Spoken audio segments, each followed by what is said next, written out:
जय हिंद दोस्तों, स्वागत है आप सभी का आपके अपने YouTube चैनल ट्यूशन घर ऑफिशियल में। आज की इस क्लास में हम जानने वाले हैं एपिसोड नंबर 1 हमारा स्टार्ट होने वाला है क्लोज टेस्ट को लेकर। ठीक है, तो ये क्लासेस ऐप पे भी पढ़ेंगे। ठीक है, ये क्लासेस ऐप पे भी पढ़ेंगी और ये क्लासेस आपकी YouTube पे भी रहेगी। तो ऐप वालों को ये ना लगे कि मतलब कि ये YouTube पे क्यों दिया जा रहा है। तो क्लासेस आप क्लियर रखना कि ऐप पे भी रहेगा और YouTube पे भी रहेगा। ओके, तो ये हमारा सीरीज स्टार्ट होने वाला है क्लोज टेस्ट का। ठीक है, इसमें मैंने क्लोज टेस्ट ऐड किया है 5। ठीक है, इस 5 क्वेश्चन में अगर आप 4 क्वेश्चन कर पा रहे हो तो आप ये समझो कि आपकी तैयारी बहुत अच्छी चल रही है। ठीक है, क्लोज टेस्ट को कैसे लगाया जाता है मैंने ट्रिक तरीका सारा कुछ बताया हुआ था।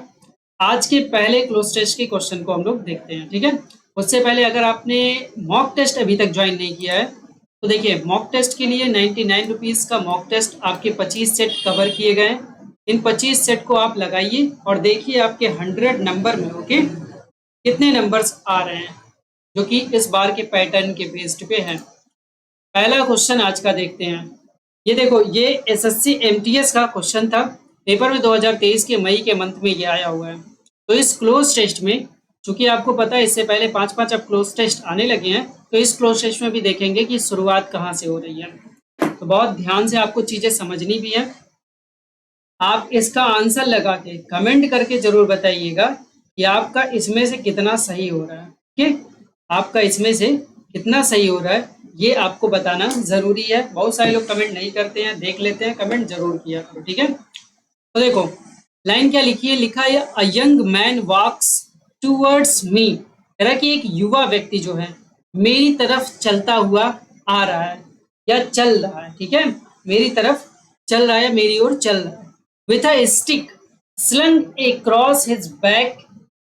ठीक है, स्लंग मतलब होता है लटकाए हुए। ठीक है, स्लंग मतलब होता है लटकाए हुए। किस चीज को, किसी चीज को लटकाए हुए, अपने पीठ पे कोई चीज लटकाए हुए मेरी तरफ आ रहा है। ठीक है, मेरी तरफ आ रहा है। एंड अ ब्लैंक दे रखा शीप एट हिज फीट, और जो भेड़ है उसके पैरों पर, और उसके पैरों पर जो भेड़ है, भेड़ों का क्या होता है भाई, यहाँ देखो शॉल लिखा है, फ्लॉक लिखा है, हर्ड लिखा हुआ, आर्मी लिखा है। तो ये जो शीप लिखा है, ठीक है ध्यान से देखो, ये जो शीप लिखा हुआ है, इस शीप के अकॉर्डिंग ग्रुप इसका क्या रहेगा। तो देखो जो शीप लिखा है, इसके जो कलेक्टिव नाउन का हम प्रयोग करते हैं वो करते हैं फ्लॉक का। ठीक है, फ्लॉक का मतलब होता है झुंड, और जब जब शीप की बात होगी तो केवल और केवल आप FLOC के फ्लॉक का ही प्रयोग करेंगे। ठीक है, ये आपके कलेक्टिव नाउन में आपको बताया गया था। ये आपको रूल बेस्ड क्वेश्चन मिल गए हैं। अगला सेकेंड नंबर में आप देखोगे लिखा हुआ है शीप एट हिज फीट। ठीक है, which carry him down the path. ठीक है, जो क्या करता है उसे रास्ते तक ले जाता है। पाथ का मतलब क्या होता है, रास्ते तक ले जाता है। आगे देखो लिखा a crowd of rowdy children. Like लिखा है, लाइकिंग लिखा है, लाइकनेस लिखा है, लाइकली लिखा हुआ है। तो सोचो इसमें कौन सा ऑप्शन हो जाएगा। तो आप कहोगे कि इसमें पूरी लाइन पढ़ने से कह रहा है which carry him down the path, जो उसको उस रास्ते तक ले जाता है। A crowd of rowdy children, एक मतलब कि जो राउडी चिल्ड्रन की तरह, मतलब कि कह सकते हो राउडी आप बोलो तो उपद्रवी बच्चों की तरह से। ठीक है, उपद्रवी बच्चों की तरह ले जाता है। ठीक है, तो कौन ले जाता है, लाइक, उपद्रवी बच्चों की तरह लेके जाता है। यहाँ जो लाइक वाला वर्ड है वो सबसे सुटेबल रहेगा। Down the path like a crowd. Okay, like a crowd of rowdy children मतलब कि एक उपद्रवी बच्चों की तरह उसको लेके जाता है, उपद्रवी बच्चों की तरह। ठीक है, ओके। थर्ड नंबर देखिए, थर्ड नंबर में आपके पास लिखा हुआ है एन ओल्डर मैन फॉलोज। देखो सब कुछ प्रेजेंट में ही चल रहा है। एक बूढ़ा व्यक्ति क्या करता है, उस चीज का अनुसरण करता है या उसका पीछा करता है। ठीक है, okay. Weather worn but still blank रखा है, a rifle over his left shoulder. तो ओल्डर मैन फॉलोज, एक बूढ़ा व्यक्ति क्या करता है, उस चीज को फॉलो करता है। जो वेदर वॉर्न लिखा है तो ये मौसम की मार होती है। वेदर वॉर्न का मतलब होता है मौसम की मार। ठीक है, बट लेकिन स्टिल फिर भी blank a rifle over his left shoulder, strong slow sick और थिन। इसमें से कौन सा लगेगा? तो आप कहोगे कि मौसम की मार है, लेकिन आप क्या बताओगे अब? आप बट का किस्सा समझो। बट का किस्सा क्या है?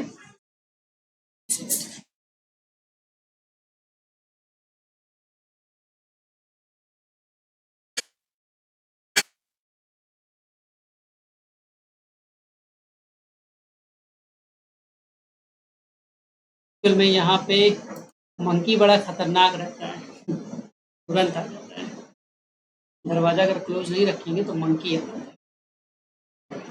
ओके, तो वेदर वॉर्न का मतलब आपको क्लियर रहा कि मौसम बेकार है। जैसा कि मैंने आपको बताया कि बट की कहानी क्या है, बट अगर इधर उसके लिए नेगेटिव कहानी चल रही है, ठीक है, तो इधर इसके लिए पॉजिटिव स्टोरी चलेगा ही चलेगा। ओके, तो ये आपको बात ध्यान रखनी है। तो कह रहा है कि मौसम का चपेट था, मौसम खराब था, बट स्टिल, लेकिन फिर भी स्ट्रॉन्ग, यहाँ पे स्लो, सिक और थिन लिखा, तो यहाँ स्ट्रॉन्ग वाला ऑप्शन फिल करें। Strong but still strong rifle over his left shoulder, लेकिन ठीक है, उसके जो लेफ्ट शोल्डर पे है, बाएं कंधे पे राइफल क्या है, मजबूती से टंगा हुआ है, एक ओल्डर मैन। आगे देखो, यहाँ पे आप क्या करोगे, स्ट्रॉन्गर लगाओगे। ठीक, स्लो लगाने का कोई रीजन नहीं है, क्योंकि देखो बट के बाद यहाँ वेदर वार्न की जब बात हो गई है, एक नेगेटिव कॉन्सेप्ट आपने दे दिया, ठीक है, मौसम की चपेट, मौसम बेकार होना, तो आप स्लो भी नहीं लगा सकते, सिक भी नहीं लगा सकते, थिन भी नहीं लगाते। तीनों का तीनों नेगेटिव मीनिंग है, एकमात्र पॉजिटिव मीनिंग कौन है, स्ट्रॉन्ग।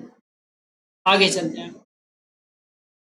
अगला आपके सामने है फोर्थ नंबर में, he clicks his tongue to blank the flock. आप अगर देखो तो वर्ड्स रिपीट हुए हैं, ठीक है, जब भी कभी आपके क्लोज टेस्ट में कोई वर्ड रिपीट हो और ना समझ में आए कि कौन सा ऑप्शन फिल करना है, तो आप उसी ऑप्शन को फिल कर लिया करें जो आपके क्लोज टेस्ट में लिखा हो, ठीक है। तो फ्लॉक के अकॉर्डिंग अब देखो, he clicks his tongue to blank the flock, dress, claim, encourage, punish. तो आप बताओ कि उन भेड़ों को वो क्या बोलेगा, पनिश करेगा अपनी जुबान से, क्लेम करेगा, ड्रेस करेगा? नहीं सर, उनको रास्ते से हटाने के लिए या और आगे बढ़ने के लिए वो क्या करेगा, अपनी जुबान से इंक्रीज करेगा, पनिश नहीं करेगा। जुबान से कोई पनिश नहीं करता है, ठीक है। तो क्या करेगा, अपनी जीभ से उस झुंड को जो इनकरेज करेगा कि आगे बढ़ो, ठीक है। Behind him are two women on horses, क्योंकि उसके पीछे क्या है, उसके पीछे दो महिलाएं हैं, ठीक है, जो घोड़े पर बैठी हुई हैं। उसके पीछे घोड़ों पर दो स्त्रियां बैठी हैं या दो महिलाएं बैठी हुई हैं। आई गेस, मैं गेस करता हूं, blank as his wife and daughter. तो इक्का दुक्का ही कह सकते हैं हम लोग, गेस कर रहे हैं पूरी तरीके से, ठीक है। उसका मुझे ऐसा क्या लगता है, मुझे ऐसा गेस कर रहे हैं कि वो सब क्या होंगे, वो लोग वाइफ एंड डॉटर, मतलब कि मेरी पत्नी और उसकी पत्नी और बेटी होंगी, ठीक है। अब यहाँ पे जरूरत क्या था, आई गेस देम, क्यों, आई गेस देम या दे, दिस तो होगा नहीं, दीज भी नहीं होगा, तो आप कहेंगे देखिए सर आई गेस लिखा हुआ है, ये सही लिखा, सब्जेक्ट और वर्ब लिखा हुआ है। अब जो यहाँ लिखेंगे यहाँ पे सर ऑब्जेक्ट का ही यूज होगा, तो अपने पास केवल और केवल ऑप्शन क्या है, I guess them as his wife and daughter, एक डॉटर और वाइफ के रूप में मैंने उसको गेस किया। बताओ मेरी बात आपको क्लियर हो पा रही है? आप इजिली इसको कर सकते थे 1 नंबर, ठीक है। फिर देखो,